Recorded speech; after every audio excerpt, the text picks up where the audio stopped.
please remember to leave a like, a comment, share the video about, and if you haven't already, subscribe. Thank you.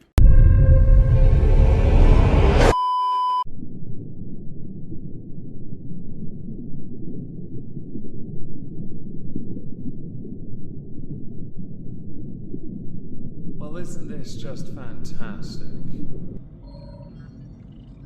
Just before we dive into the subject matter of Assassin's Creed Shadows, I wanted to quickly talk to my American audience. I know the election is a very difficult time for all of you. Many of you will have gotten the result you wanted, many of you will not have. Many internationally would have, and obviously would not have as well. For me, I didn't care who won, I just wanted a trade deal for the United Kingdom, because my country comes first for me. So who the president is doesn't bother me in the slightest. When it comes to international concerns, your government, the US that is often the world police, and they get involved in many differing areas. Your foreign policy and your international trade affects everyone. So as long as my country, the United Kingdom, benefits from the now president-elect, which I believe is Donald Trump at time of recording, nothing else matters to me. But wait till Friday on Rumble, there will be a stream, political one. Today I want to talk about Assassin's Creed Shadows. As a big fan of Assassin's Creed, and I have been for many years, since I played Brotherhood first, which I argue is one of the greatest games they've ever made. I wish they'd upgraded it to include the control functions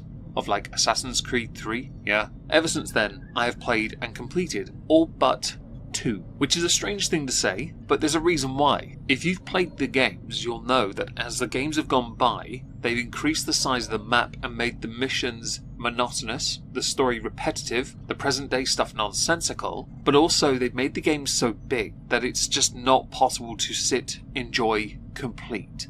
Now, of course, I'm not like one of those Halo players that moans about the campaign taking 6 hours to complete. No, I'm also not interested in playing online multiplayers like COD. Couldn't care less. I'd like an immersive story, yes, an experience. Odyssey and Valhalla, though, took it too far, down the RPG route, and moved so far away from Assassin's Creed that I wasn't as interested. And I have streamed them. I got really far, but I just couldn't be bothered. All of which was documented on Twitch. Follow me there if you want. Proof? Yeah, I am going back to Mirage. I recently bought that on Steam because Ubisoft have bothered to, forego their customary not liking of Steam as a platform, although I still have to log into Uplay every time I load Mirage, which I have streamed. I will be streaming more of. It's a good game. I like being an assassin, even if we know we're essentially low-key. I know, spoilers, how dare I. Now, something I always like about Assassin's Creed is also where the history features.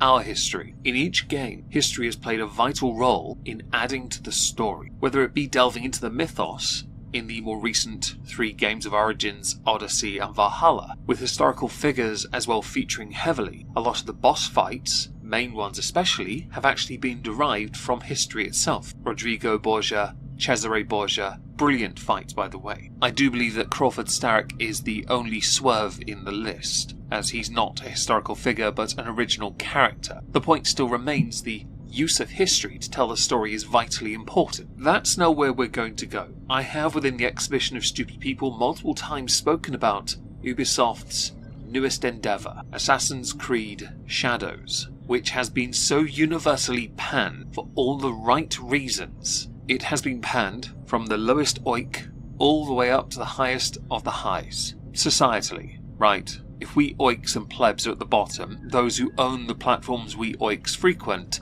are at the top. So if you use X or Twitter, Elon Musk has criticised Shadows multiple times in fact, to the point PC Gamer wrote an entire article about him criticising it. Back in early October, Ubisoft returned to Steam by granting achievements 2 years after the game was launched. It is important to note one of the reasons that Ubisoft left Steam is because Steam take a bigger cut from sales. Ubisoft need all the money they can get right now, what with all the layoffs. They're a company that many believe will not survive another year. Hardly a surprise. You were making good games for a long time, then chose RPG, then you decided to crap on history and a very rich culture that was willing to clap back as well, although you often ignore them in favour of the white male gamer arguments. If you want to insert DEI into a video game, make sure it runs with the country you're using to make your game, to profit off, no less. Don't insult their history to make a grandiose point. After I recently purchased Mirage, I noticed that they've started to integrate this game into the Steam Deck,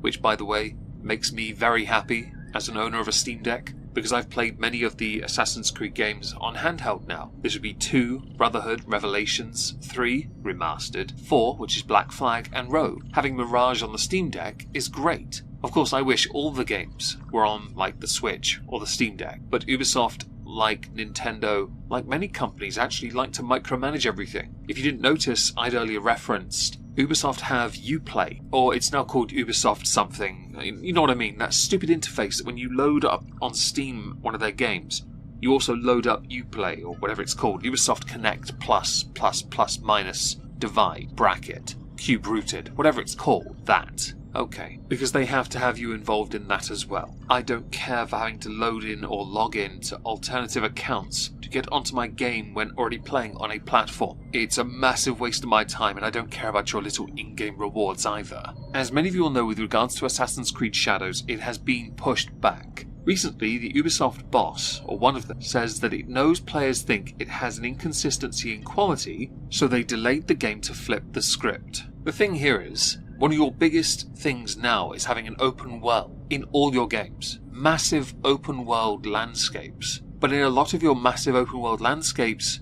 much like GTA San Andreas, you have all this extra map, but nothing going on. It's why I liked Brotherhood so much. The map was more condensed, but there was a lot going on within it. You could say the same for like GTA 4. The map was big, but on 2 out of 3 of the islands, 4, 3, 4, whatever, you were more compressed, claustrophobic, and there was a point to that. It made things more interesting, okay? The executive in question is Mark Alexis Cote, who told Eurogamer that Ubisoft's portfolio has faced criticism in recent years for a perceived inconsistency in quality. Players can afford to be selective, choosing only the best, and they rightfully demand excellence. Your average player in 2024 expects more polish, more innovation, and deeper engagement from the games we release, and they're not shy about letting us know when they feel we have fallen short. This is partially true. It's partially true if this is your type of game. Vitally important to acknowledge, okay? Not all games can get away with that one shot that you got from like God of War, where the camera was consistently on Kratos.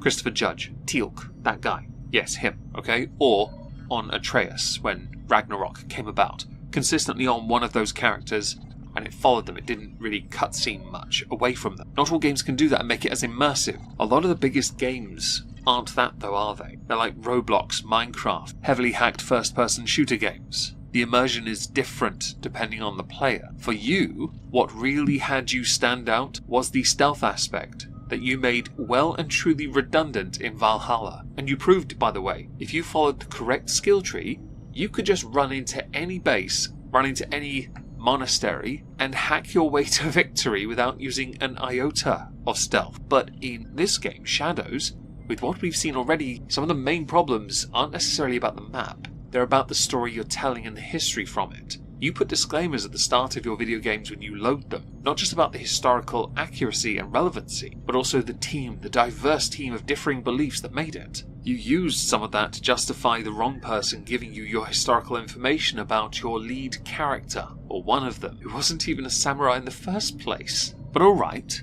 entertaining. What's strange to me about Assassin's Creed Shadows is the game was ready to be released. A trait you don't often find with video game developers at the moment. They rarely release a game that is on time and ready, without it having to be followed up with a monstrous update. You know what I'm talking about? Cough cough, Bethesda. Cough cough. Not all game companies have it easy, like EA with their stupid FIFA games. Sorry, FC. It's not that anymore, is it? It's not FIFA. Can't be called that. Alright. If you're going to make one of your main hooks historical accuracy, you undid it very early on. And it wasn't because the character is black. Just to be clear, no.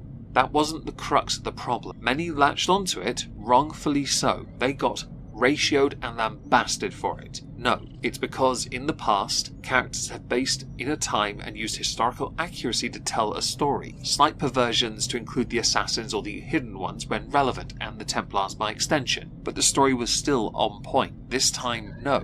You've pushed it back, and if your intention is to adjust it in any way, I would be surprised. Especially considering the amount of money that has been spent in making this game in the first place. There is no chance you're going to change it now. You're just waiting for things to die down a bit so you can then release it. Either that or wait for your pre-orders to go up a bit. I'm not buying this. Just to be clear, I'm not remotely interested after the absolute travesties that I experienced with Valhalla, although I am playing Mirage, because that did actually look like an Assassin's Creed game. And also had less reliance on the present day bollocks, right? Win! I'm okay with this. Skip ahead to an article from 2 days ago, also by PC Gamer. I kept in theme here on purpose, by the way. It looks like Ubisoft's finally had it with the Assassin's Creed Shadows Outrage Mill. Speaking at a BAFTA event in London, the franchise head, Mark Alexis Cotte, has given Ubisoft's biggest outright condemnation of this behaviour so far. The first paragraph talks about the protagonists, Naoe and Yasuke. Yasuki? Yes. The article in this next paragraph then praises the use of Yasuke because of the whole what-if historical figure thing, which is something that Assassin's Creed does do. Yes, there are some creative liberties. However, this one is a massive deviation. So what does the chief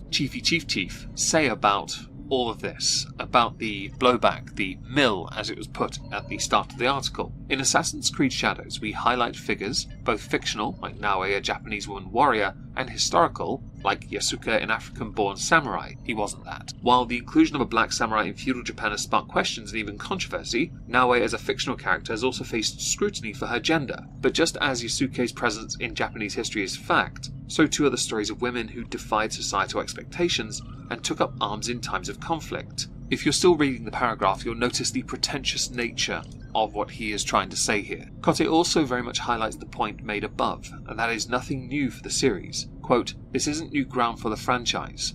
We've consistently introduced protagonists from diverse racial, ethnic and gender identities. History is inherently diverse."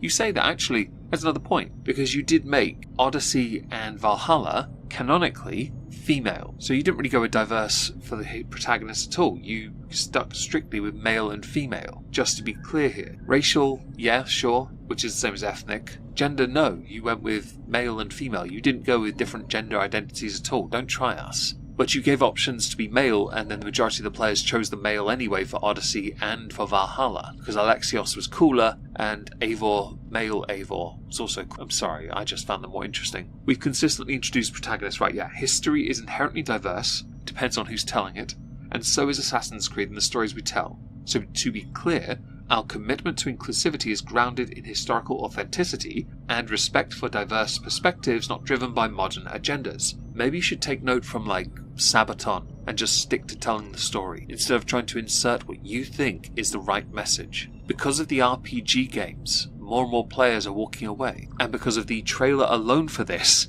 you guys were flayed. With what has happened in the States, there is a massive shift happening culturally. The US is one of your biggest markets. Japan would have been too had you stuck to telling the story correctly. See, the message what you're trying to say here, yeah, doesn't float in Japan. Culturally, they are not the same. They're the land of the rising sun, not the setting sun. You're not separated by much, but that difference in culture is vital. If you can't respect that, your game is going to tank. It's not going to do that well anyway, and you know it. This isn't damage control, by the way. It's a degree of separation from you just gaslighting those that criticise. And I know for a fact you want to. The way you respond to this pretentiousness, is from somebody who's been huffing their own flatulence for far too long. Just to be clear, I really wanted Assassin's Creed Shadows to go back to the days of stealth, to go back to the days of actually being an assassin. But then I also felt that perhaps the franchise should have stopped perhaps at Origins. Origins made sense to show where it began, but then Odyssey came along and said, well, actually it goes back a bit further to Xerxes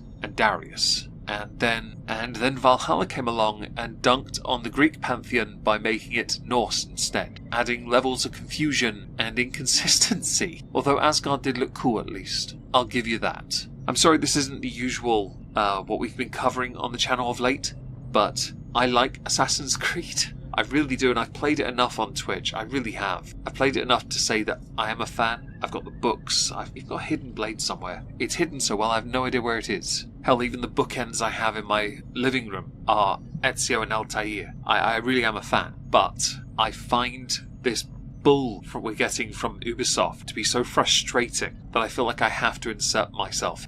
Whether you agree or not, do let me know in the comments, please. Engagement is good, and I know this isn't the standard subject we've been to, sort of commentary, social commentary. This is more news, isn't it? Do let me know in the comments what you think. I will be on Twitch later, for those who are interested, playing Star Trucker. It'll be linked in the pinned comment. Hope to see you there. If not, have a wonderful day, if you can, and thank you very much for listening.